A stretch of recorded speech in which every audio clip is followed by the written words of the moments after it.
All right, welcome back, Admin Mastermind and Teach Better Family. I have the honor and privilege to be with my good friend Todd Nesloney, as he was our featured guest on the Admin Mastermind this morning. And man, Todd, it was so good to have you a part of a pretty rich conversation this morning. Yeah, hey, I appreciate being invited. I love connecting with others because we learn so much more when we can actually get in the room and talk about stuff. Yes, and today we took a topic from one of our admin, and the conversation really was about just budget season right now and kind of how difficult that is, as far as looking at allocations, looking at budgets and programs, and then also just communicating that out to our staff and our community. And so that was really the bulk of our conversation, but also just in the spring, staff morale and like how to improve that. Because as we know, a lot of you are going through kind of a section in the calendar where, there's just not a break coming up right now. So Todd, can you touch on, because I thought you provided some like fantastic ways to like help staff morale, especially during this time. Will you just share out kind of what was discussed and some of the things that you brought up? Yeah, so one of the things I talked about is one of the biggest things that I've heard from teachers is they just want time to get to know each other.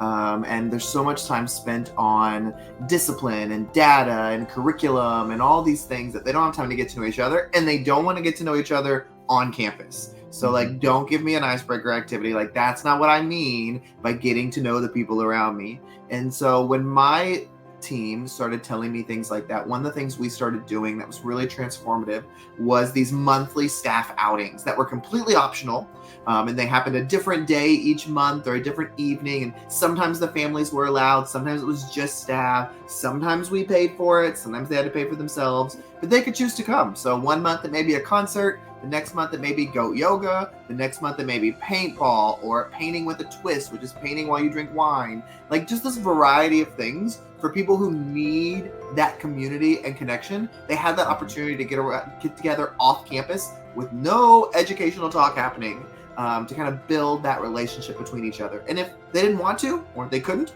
they didn't have to. No harm, no foul. Yeah, and it was kind of a perfect bridge when we were talking about staff morale and what to do with our staff, where folks were talking about just the allocation of funds, like, oh, we don't have a lot that's provided by the district. We have to really lean on PTA for those funds. And so sometimes it even came out of some of the admin's pocket for that. But it was kind of a real nice segue to what we were talking about with the frustrations of budget season right now, because a lot of people are working with ESSER funds. Those are kind of drying up right now. And so, superintendents are kind of scrambling to figure out what needs to be cut to make sure that they have the appropriate funds. And so, the question that was brought up in Facebook was like, how do we work with our staff in regards to some of the frustrations or anxiety that's during this budget season? And then also, how do we make sure that our staff is not crashing with staff morale? So we talked about effective communication, Todd. So what were some of your takeaways from, working with the potential cuts of our staff members, but then also minimizing anxiety and frustration? Well, I think we have to be as open as possible with our people and let them know where the decision-making process is happening and why decisions are happening and who they're going to be affecting and how we had to take all of that into effect. I think one of the biggest things is people think they know what a job does until they get in that job. Yeah. And so being able to communicate as much as possible about the hidden things that happen within our role is really important. But I think it's also important to remember that we are a people business. We focus very heavily on building that community, on building that family, on that you matter, you're a part of the success here. And so some careers and some business world and some non-business world, I mean, everybody deals with people getting let go or jobs being dissolved. That's part of every single job, no matter, even if you work at McDonald's, sometimes people are going to be let go. And so how you handle it is what's important. And I think in our role as educators, because we are so family focused, people focused, connection focused, we have to be really cognizant of how that eliminated spot or removed person is going to affect people's psyche. And we have to be ready for that, because we can just say, you're an adult. You should know how to let people go. You should understand how to move on. Like, we need these things to be successful. Yes, you are an adult. You should understand that.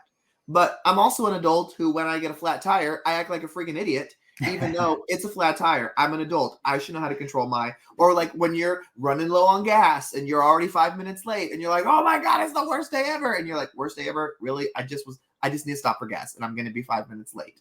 So yes, we can say that, but everybody deals with emotions differently. And everybody defines the word hard differently. And so I think it's just taken into consideration of, we're never going to make everybody happy. We're never going to do it completely right. It's going in there, doing the best we can. And as we're going through the process, owning our mistakes, owning our moments of learning something, and making it better moving forward. Because letting people go, even when they need to be let go, it still isn't easy, at least not for me. Like, my personality, even when I knew that person wasn't a fit and that they didn't need to be in education, it still broke my heart to have that conversation because I'm dealing with a person. And so I think that that's the really difficult part of being in education, is having those hard conversations. But when you move up the ranks and take on different responsibilities in your career, that's part of moving on up the ranks, is having harder and harder and harder conversations. So it comes with the territory. Yeah. I thought the couple points here just that was stated as far as like educating the staff, right? A lot of times folks don't understand the budget.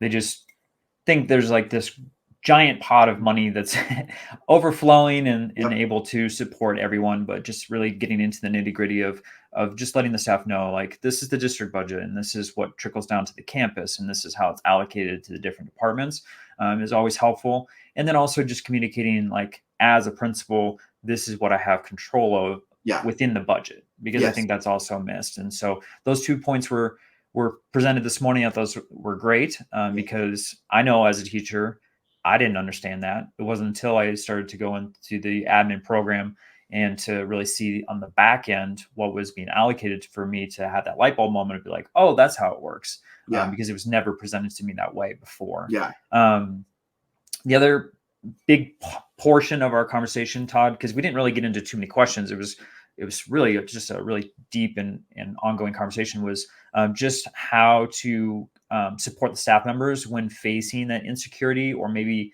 a program reduction. I know a couple people had talked about, like, hey, our staff allocation came out and, this program is being reduced and we're having to, like, put them into different spots, either on the campus or within the district. So, will you just share out kind of what was discussed in regards to supporting staff members that are having to go through that job insecurity?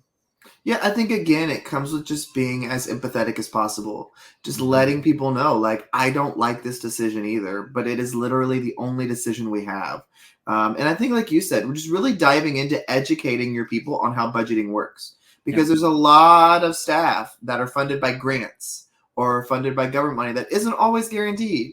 And it's not like I can take the rest of the money and reallocate it, because if I do that, then you got to get paid less, because I got to cut your salary to pay for this. Is that okay with you? Because if you're okay with everybody's salary getting cut, we can keep them. But otherwise, the government took this grant. Somebody, this emergency thing happened where we had to move the money, or else all these schools wouldn't have water. Like, whatever it's going to be, I think educating, and having that empathy that you're dealing with real people is so important. Yeah. And just supporting the feeling of loss. I think someone had brought up just the fact that as an administrator, we're almost having to put the hat of a counselor, a grief counselor on. And I think that is kind of in the position of administration. Like, that does happen. A lot 100%. Of things go on. And so you are going to have to support that feeling of loss. And it's difficult because, like you said earlier, you're affecting a human being and their future and potentially their family and some of the things that are really deep and true to their heart. So we need to make sure that we're supporting as best as possible. And then, like you said, communicating effectively to make sure that they understand the reasoning behind it. It's about the budget and allocation. It's not about how I feel about you as a person. And we're never going to always get it right. So if you don't do it right, that's okay. As long as you're learning from it and making it better the next time and owning your mistakes in front of your people, that's where the greatness happens. Yeah, so true. All right, Todd. Well, it was amazing to have you. this week for this conversation. I thought you provided so much wisdom as you did in this conversation. For those who are watching on YouTube and you haven't joined us for the Admin Mastermind, we are meeting every Tuesday morning, 9 a.m. Eastern time. Super simple. Just head over to teachbetter.com/mastermind, and that way you get the Zoom link that's for this Admin Mastermind. We'd love to have you there. We had quite a few folks this morning, so it was super exciting to see everyone, and really enjoyed the rich conversation. So with that, Todd, thank you so much for, again, joining this week, and I hope to see everyone next week.